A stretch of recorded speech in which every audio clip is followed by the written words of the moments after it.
Olá, meus amados irmãos e minhas irmãs em Cristo Jesus, que a paz do nosso Senhor esteja na sua vida, esteja na sua casa, na sua família, em nome de Jesus.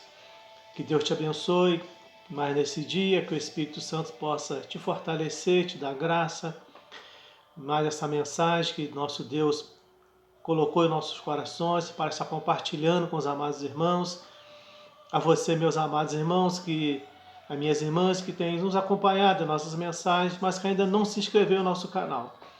Convido você agora, você está aí clicando nesse botãozinho vermelho logo abaixo do link, se estiver se inscrevendo e aí nos ajudando a divulgar essas mensagens, compartilhar-se com pessoas que você conhece, talvez esteja passando por algum problema e se encaixam na visão, no contexto dessas mensagens. E também estivesse clicando também nesse sininho para toda vez que eu postasse um novo vídeo, você estivesse recebendo e também compartilhando. Eu sou o pastor Luiz Carlos de Paula, da Igreja Cristã Nova Aliança, em Petrópolis. Queria estar nessa oportunidade, trazendo a palavra para nossos corações, para os jovens, para os adultos, aqueles que precisam de uma palavra que vai lhe fortalecer, lhe dar vitória, ânimo no seu ministério, na sua caminhada. E o texto que eu quero estar meditando com os irmãos nessa oportunidade é a primeira carta de João, o capítulo 2, o versículo 12 ao versículo 14, em que esse foi um grande homem de Deus, deixou essa palavra dizendo o seguinte: filhinhos, eu vos escrevo porque os vossos pecados são perdoados, por causa do seu nome. Pais, eu vos escrevo porque conheceis aquele que existe desde o princípio. Jovens, eu vos escrevo porque tendes vencido o maligno. Filhinhos, eu vos escrevi porque conheceis o Pai. Pais, eu vos escrevi porque conheceis aquele que existe desde o princípio. Jovens, eu vos escrevi porque sois fortes e a palavra de Deus permanece em vós e tendes vencido o maligno. Que Deus te abençoe, que o Espírito Santo ele revele essa palavra no teu coração, na sua vida, em nome de Jesus. O apóstolo João, quando ele escreve essa carta, ele estava escrevendo ali diretamente para os pais, para os filhos, mas ele falava ali a nível de igreja.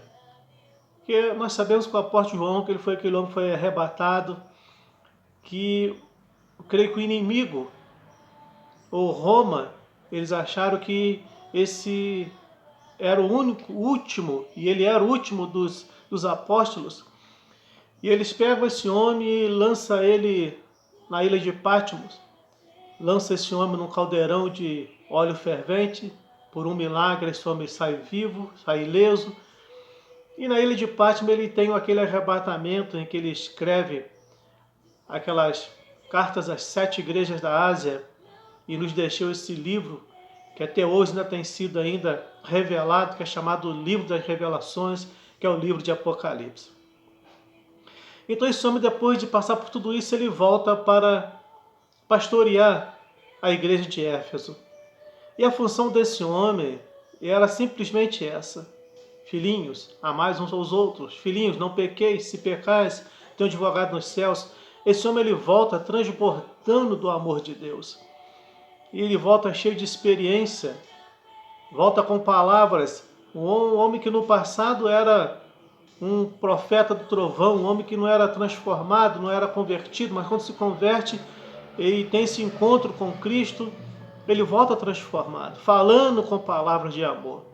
E aqui ele fala para os jovens, ele fala aqui para os novos convertidos e fala aqui para aqueles que já são mais maduros na fé, que são chamados pais. Então eu queria estar baseado nesse texto desse grande homem de Deus, o apóstolo João, está falando sobre você, sobre um tema que creio que vai te fortalecer. A fraqueza que nos leva à força. Eu creio que esse grande apóstolo de Deus, que no passado, quando esse homem ele entra com o Tiago numa cidade e vê ali alguns homens falando de Cristo que não pertenciam à mesma visão deles, ele vira e fala: Senhor, quer que oremos e pedimos que caia fogo do céu e os consuma, você vê o poder que esse homem ele tinha na sua palavra, a confiança que ele tinha na sua oração, mas ainda não convertido genuinamente, usando de uma forma errada na sua fraqueza, no seu defeito muito grande. Muitas vezes nós temos, irmãos, esse poder de Deus, essa graça sobre nossas vidas, vamos dizer, o poder de Deus. Nós conhecemos o Deus que nós servimos, nós temos uma autoridade em Cristo Jesus, mas muitas vezes nós a usamos de forma errada, não sabemos como usá-la e precisamos, irmãos, estar revestidos dessa graça de Cristo Jesus no Calvário, estarmos bem próximo de Cristo. Eu falo bem próximo de Cristo, é não se afastar dos seus caminhos, não se afastar da tua simplicidade, se afastar da sua santidade, se afastar da sua palavra, que é importante. Porque através de tudo isso, nós vamos estar assim, exalando a essência do amor, de tudo aquilo que vem do coração de Cristo. E esse homem, ele decide isso no seu ministério, na sua vida, após retornar para a igreja de Éfeso. Eu queria estar compartilhando com os irmãos o que Deus colocou no meu coração através dessa experiência.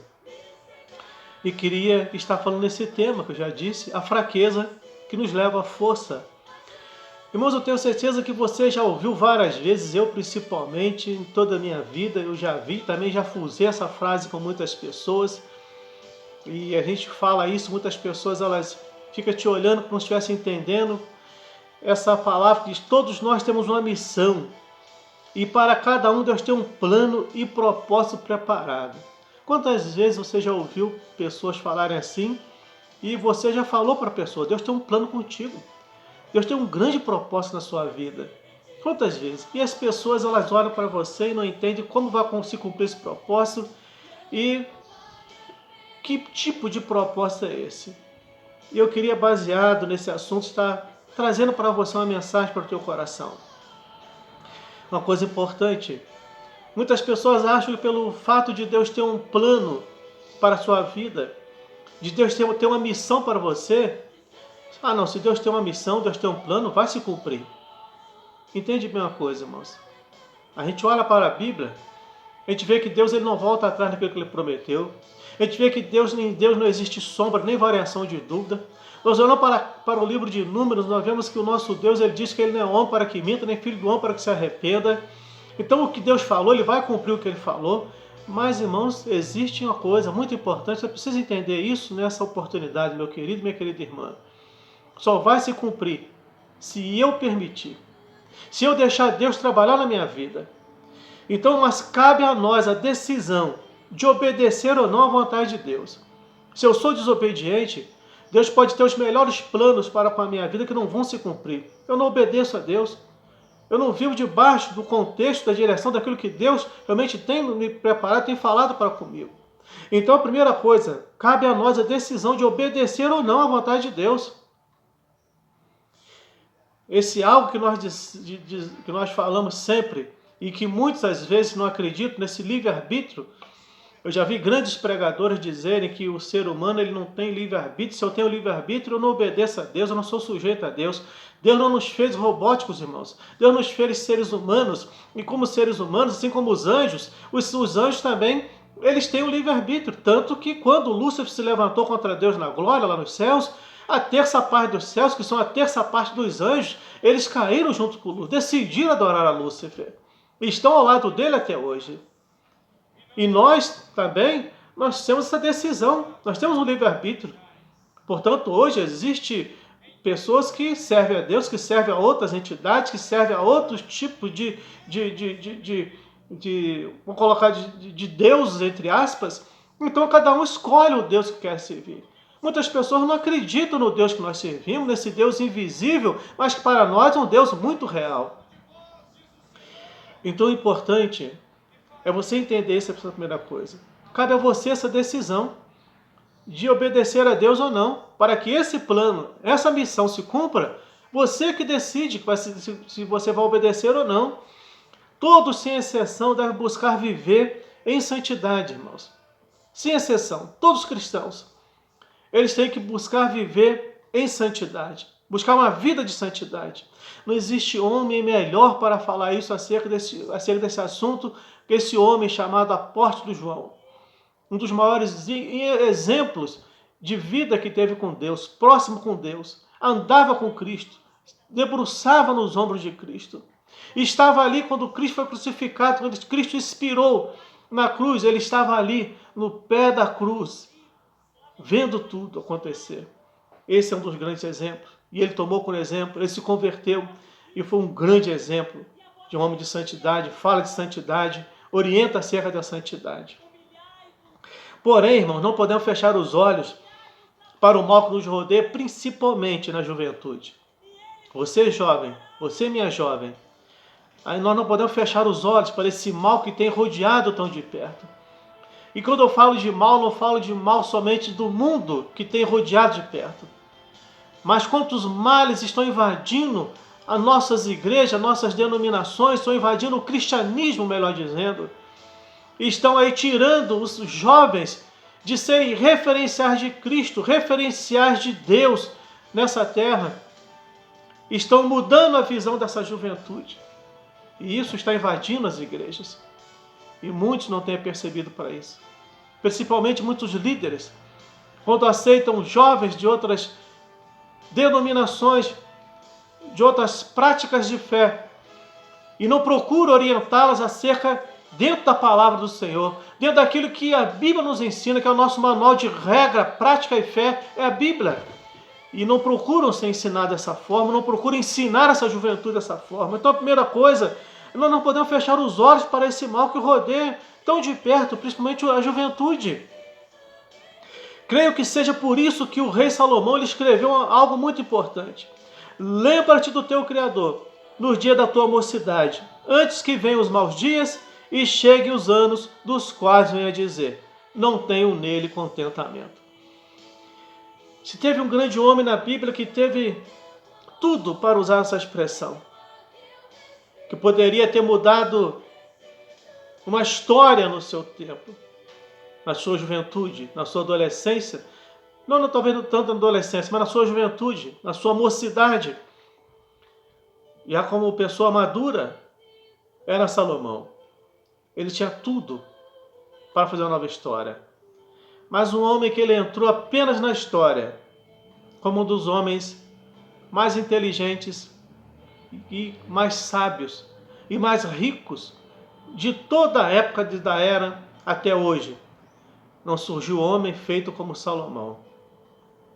Mas o que este homem ele fez para mudar a sua história? O que ele deixou? Qual o legado que ele deixou? Apenas, esse homem ele chega em Eclesiastes capítulo 12, versículo 1. É como se esse homem, parece que eu vejo numa visão esse homem chegar em Eclesiastes 12, 1, olhar para trás de uma forma, com um arrependimento, e dizer, eu poderia ter feito algo melhor, com tudo que eu adquiri de Deus. Porque ele fala de uma maneira, lembra-te do teu Criador. Nos dias, quem vai dizer uma palavra dessa, dizer o seguinte, para que não tenho nele, chega no final e diz, não tenho nele contentamento. Não teve alegria naquilo que fez. Não fez nada de uma forma que exaltasse tanto o nosso Deus. Um homem que entrou na história, que teve 700 princesas, 300 concubinas, mulheres para que estivesse à sua disposição no momento que ele precisasse, que ele quisesse. Um homem que escreveu 1005 provérbios, fora os cânticos que esse homem escreveu. Super inteligente, mas um homem que ele, na sua falta de sabedoria, de maturidade, esse homem ele não teve coragem, autoridade de exortar as suas princesas, cada uma que ele levava para o seu palácio, das 700, das 300 concubinas, ele permitia que elas continuassem adorando os seus deuses, oferecendo filhos a Moloque, oferecendo crianças aos deuses dentro da cidade santa do Senhor. Esse homem ainda manda construir altares para essas mulheres, para os seus deuses, para suas práticas ilícitas. É aquilo entristeceu o coração de Deus. Então esse homem, ele saiu completamente daquilo que Deus havia lhe orientado, que Davi só deu um único. Davi não criou Salomão. Salomão foi criado por um profeta. Então ele era para ter sido um homem muito bem instruído. E Davi só deu apenas um conselho para Salomão. Ele só disse o seguinte para o rei, quando ele estava no leito de morte, ele disse, olha, sê tu um homem. Talvez ele tenha entendido esse conselho de uma forma errada. Mas era para que ele fosse um homem de caráter. Um homem que glorificava a Deus. Um homem que não se aceitasse suborno. Não se envolvesse com outras práticas de pecado. E Salomão, ele fez tudo ao contrário. Tudo errado que Davi lhe havia ensinado. Então ele dá essa palavra, Eclesiastes 12:1, como algo que ele olha para trás e diz, olha, saudoso, eu poderia ter feito melhor. Então, nossas escolhas, irmãos, elas precisam estar condicionadas à Bíblia. As nossas escolhas, elas têm que estar condicionadas à Bíblia, à palavra do Senhor. Por isso é importante você, jovem, a você, minha jovem, a você, meu irmão, minha irmã, que medite sempre na palavra de Deus.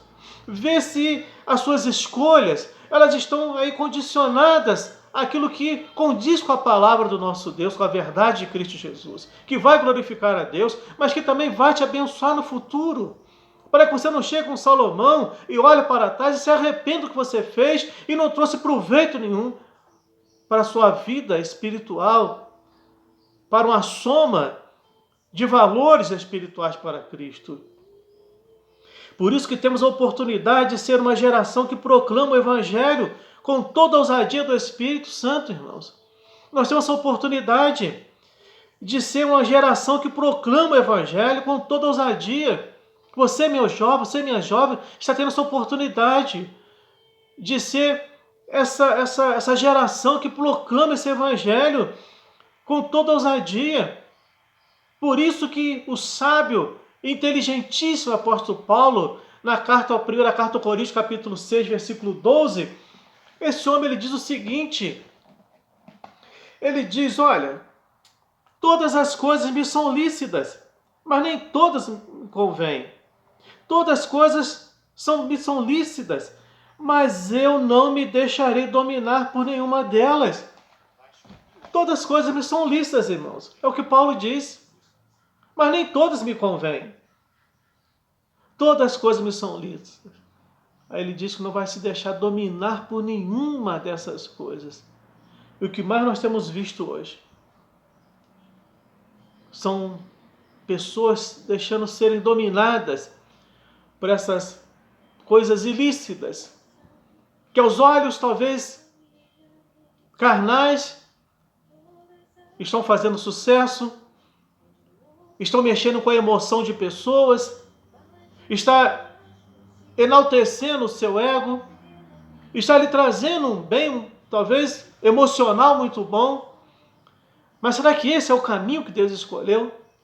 Será que isso tem feito bem para o seu espiritual, para a sua vida espiritual, para a sua intimidade com o Espírito Santo, para a sua vida com Deus?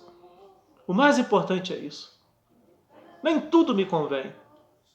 Nem tudo, irmãos. Ele fala, tudo me é lícito, tudo. Talvez o que você está fazendo é lícito para você, mas não te convém, não agrada o coração do Espírito Santo. Então o Espírito Santo ele é um perfeito cavalheiro, entende bem? Ele é um perfeito cavalheiro. Mesmo habitando em nós, ele só agirá e nos ajudará se pedirmos e permitirmos que ele opere em nossas vidas. Vou repetir para você isso, para você entender bem. O Espírito Santo, ele é um perfeito cavalheiro. Mesmo habitando em nós, ele só agirá e nos ajudará se pedirmos e permitirmos que ele opere em nossas vidas, em nossos corações. A conclusão dessa palavra eu quero deixar para você nesse dia. Se dissermos sim para Deus e deixar a boa obra ser construída em nós, não seremos apenas mais uma geração. Irmãos, não seja apenas mais uma geração. Meus jovens, minhas jovens, meus irmãos, minhas irmãs, não seja mais uma geração que passe em branco, mas uma geração que mude uma história, que faça uma história para Cristo Jesus e que o seu nome fique marcado.